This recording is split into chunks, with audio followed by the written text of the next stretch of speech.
Hey everyone, my name is Wedge. As many of you know, we're in the midst of Pro Tour Oath of the Gatewatch, the one modern Pro Tour of the year. I decided that it's as good a time as any to introduce a new series. It's no secret that Magic is expensive, card prices rise and fall all the time. This series is about giving you the most reliable information I can on individual card prices. Before we begin with our Pro Tour Oath of the Gatewatch Day 1 breakdown, let's get a few things straight. First, I can't see into the future. I'm never going to tell you to buy a billion copies of a card, that's stupid. Second, this series exists solely to give you more information about Magic's economy. Like it or not, our game has a secondary market, a thriving one. I'm here to help you stay up to date on the latest financial trends. Knowledge is power, also a burden, but in this case, mainly power. Also, any of the cards we talk about today you can find on TCG Player right now. Most stores are sold out of a lot at the moment. TCG Player is effectively thousands of stores, so they'll have the cards you want, trust me. Last note, the graphics that you'll see in this video tracking card prices, you can find them at mtgstocks.com. They use TCG Player's price model, so integration, yay! Alright, let's get started. Splinter Twin and Summer Bloom are banned. Most players think that Affinity, Burn, Infect, and Tron are going to take over the format. They're 75% correct. Starting day 1, Affinity and Burn made up 13% of the field each. Infect comprised 8% of the field. Tron, 3%. The deck was nowhere to be seen in the feature match area and was barely talked about at all.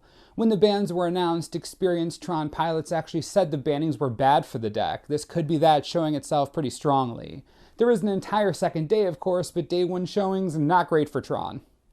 So what does this mean? How does this help us figure out anything? Well, Tron staples have already spiked to high heaven. Grove of the Burn Willows, Karn Liberated, and Oblivion Stone are all through the roof price-wise. If Tron doesn't make a strong showing here, we could see a drop in their high premiums or at least a leveling off of some kind.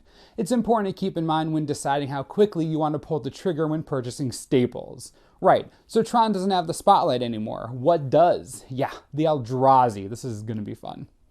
Eldrazi decks are running rampant at the Pro Tour. Versions including most every color are all over the top tables. Tied with Infect at 8% of the field, there's clearly power here. The best part about that power, most of it comes out of the cheap rare binder. You want some cards to look out for? Here you go. While there are many different versions of Eldrazi decks in the tournament, most of them have two things in common: Endless One and Eldrazi Mimic. Both of these cards were below $2 each a few days ago. If you have them, you've already begun to see nice gains. The Mimic is now over $4 each in Endless One. That bulk rare from Battle for Zendikar, also around $4. Don't even get me started on foils. Mimics are $20 and Endless One is sold out nearly everywhere. On TCG Player, you can get some copies for around $30, but that's it. Granted, the prices are fluctuating a lot, so this could change throughout the day. It's still a crazy markup from bulk. Other Eldrazi you should look out for. Drowner of Hope was featured in a crazy blue-red Eldrazi list that 5-0'd the modern portion on day 1.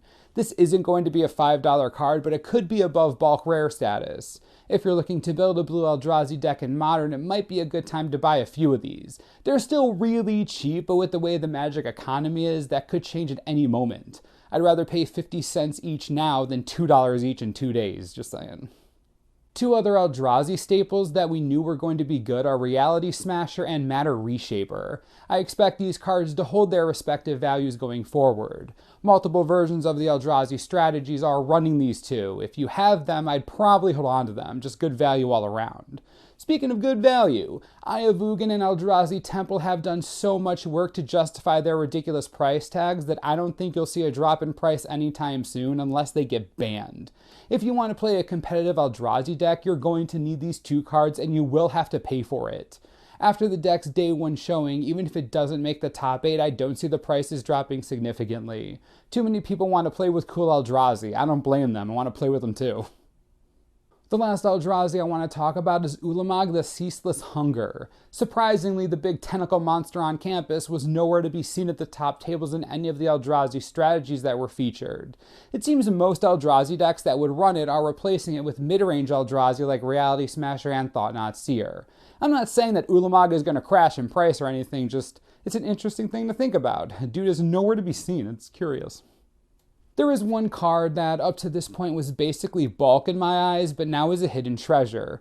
Death's Shadow Zoo is a crazy suicide-style deck that has shown up at the Pro Tour and done surprisingly well. Well enough to spike the card from $3 to $10, and foils from $8 to $45. The only reason I'm telling you this is because if you have this card, it's probably in a binder or box you don't care about. Put it in your good binder. These are being snatched up all over the place. It's the more you know. The last ridiculous breakout card I want to mention is Chalice of the Void. On coverage yesterday, someone discarded a Simian Spirit Guide and played Chalice on turn 1. The entire Magic community realized in one fell swoop that this card was stupidly powerful in a meta full of fast creature decks. Chalice of the Void ended the day being one of the most talked about cards and practically selling out across the web. Jumping from $17 all the way to $40 in the matter of an hour, even pros are yelling on Twitter asking to borrow copies. Everyone wants it, nobody seems to have it. If you do, congratulations, it's free money. Now it's time for the part of the show you've all been waiting for. Which cards should you buy? Let me preface this by saying that again, I am not an expert in this field, but you all keep asking me about it, so I'm going to do my best. If I tell you to buy a card, it has nothing to do with how I personally feel about it. It has to do with statistics. Just keep that in mind. Alright, let's begin with the card I've been screaming about for months, Blinkmoth Nexus. Not only is this a staple in every Affinity deck ever, it's also a staple in every Eldrazi deck ever. Most variations are running 4 copies. The card is $5. A bit less if you get them on TCG Player. At least at the time we're filming this. Anyways, the card sees significant play in 2 of the 4 most popular strategies in Modern right now. Seems like it should be more than $5. Think about the Magic economy. Cards spike on a whim. I would get Blinkmoth before that happens if you want to play Affinity or an Eldrazi deck. Save yourself the potential pain. Along similar lines, I want to talk about Mutavault. Much like Blinkmoth, it was a staple in its one-token deck, Merfolk, but now, Eldrazi decks are picking it up in multiples. Not to mention its playability in Legacy Merfolk as well. I'm not saying that $12 is cheap by any means, but I am saying that before the M14 reprint, this was a $30 card. I think common sense would dictate that a slow rise is very likely. If you can afford these and you need them, I'd probably grab them now. Other value cards I think are reasonably priced right now. Court of Calling, the card has seen a resurgence in play in Modern alongside Collected Company, another card I wouldn't mind buying into.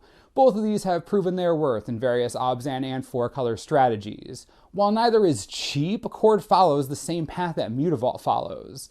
The reprint nuked the price, but before it, Court was over $30. I think $10 or $11 is a steal considering how much it's played now, but that's just me. Lastly, and I will go red in the face screaming about this, if you need fetch lands or shock lands, you should probably buy them. Sure, rotation is coming and the fetches may go down a little bit, but this isn't a normal rotation. Fetch lands are played in every format they can be played in. They're practically cardboard gold. Could they go down a few bucks at rotation? Yeah. Would I risk that? Nope, too powerful. Shocklands, I would buy these mainly because I think the prices are fair right now and I don't expect them to go down ever until another reprint. I'm not saying they're crazy undervalued or anything, I'm saying that if you need them, you shouldn't wait for a decrease in price because it isn't coming. There are plenty more cards to talk about, but I wanted to focus on the biggest game changers of day 1 at the Pro Tour. Who knows, by the time you see this video, there could be a new All-Star. That's the nature of the game. Hope you found the video entertaining and informative. It is my first crack at something like this. Let me know what you think in the comments. Any suggestions, words of advice? Would you like an informative series like this? Please communicate with me. I gotta know what you're thinking. As always, subscribe for the latest and most reliable Magic the Gathering information you could ever need. This is the Mana Source. I'm Wedge. Thanks for watching. We'll see you next time. Modern season is upon us, and TCGplayer.com has you covered. Want to build a crazy Eldrazi deck in Modern? Grab Eldrazi Mimics at $4 a piece.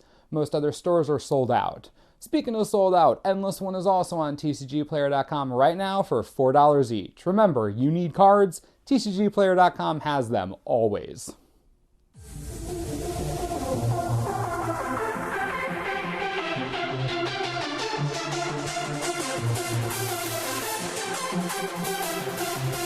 What?